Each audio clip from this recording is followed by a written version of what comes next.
Welcome to the Chattanooga Birds. So this is one of my camera feeders. I've had people ask me how I do it without getting squirrels on them because the squirrels will chew the wires. So what I do is I buy these poles off of Amazon.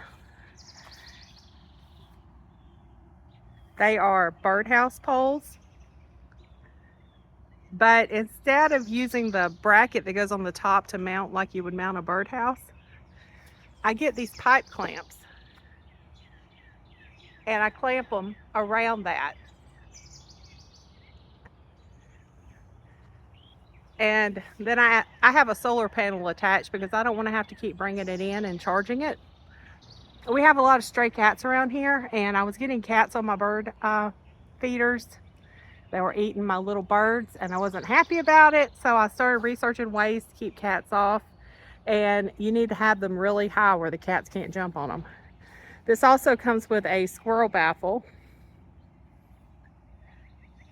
And I should probably have a little further away from my garden fence here because I fence off my vegetable area this time of year to keep the bunnies out. But I don't. And they say don't put it under trees because squirrels can climb up on those trees and jump on, but it's not directly under a tree. I don't have a lot of places in my yard that doesn't have trees. We have a lot of tall trees. And I don't want to put it inside the fence because that's where the dogs are. Because we have 3 dogs. This is a chestnut tree. But all around my yard is trees. That's my bluebird house down there. Okay, so I'm going to show you how I do this. I have a little step stool that I use. I'm 5'10", so I'm tall. And I don't have enough hands. I need somebody videoing for me. Should have got my husband to come out here and help me. Okay, I'll put my food down. So I don't tighten these super tight. I just tighten it tight enough that it will stay put when a bird lands on it. So as tight as I have it, I can slide it down. And I just slide it down so I can refill. I'm still on my step stool, but that way I can refill it. And then I use both hands to slide it back up. And I'm going to clean this camera because it has been raining here a lot in the evenings and the camera is waterlogged at the moment. So I'm going to clean that while I've got it down.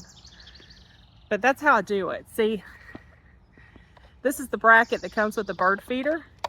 I just put a pipe clamp through it and I tighten the pipe clamp. And over here is where you can tighten and loosen it.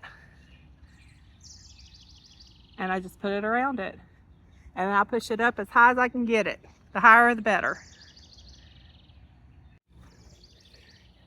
I'll show you my other one in just a second. I think the other one, yeah, it's on the same kind of pole.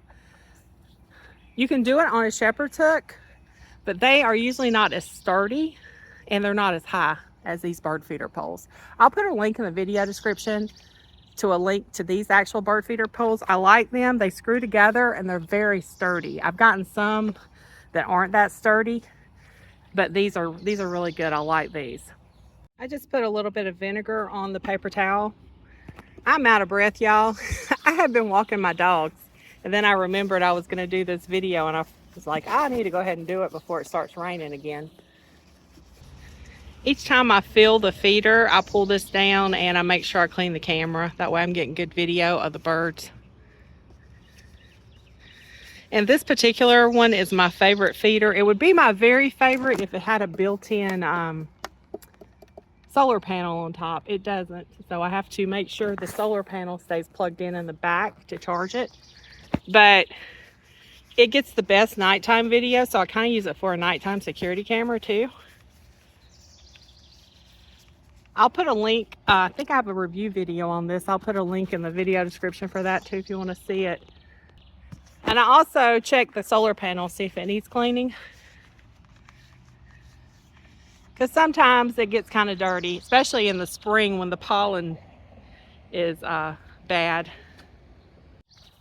But let me get back so you can see how far up it is. See, it's pretty high up there. Okay, this is my other one. This is an older feeder. I've had this one for quite a while. It still works good though. I usually have it a little higher up. This one's got a metal bracket and it's a little heavier, so I had 2 of these holding it.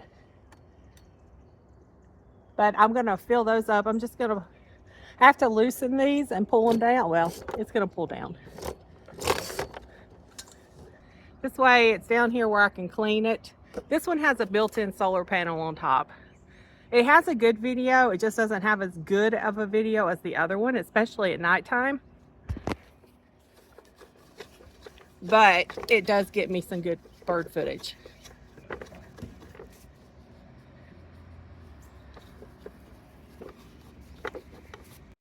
And this squirrel baffle came with it. It's not that big of a squirrel baffle, but it does work.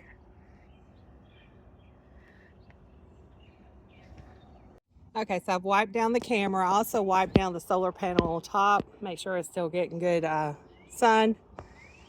And I'm gonna push it up to the top of this pole. Okay, so that's how I protect the bird feeder from the squirrels, and I keep the cats off of it. It's so high up, the cats can't jump up that high.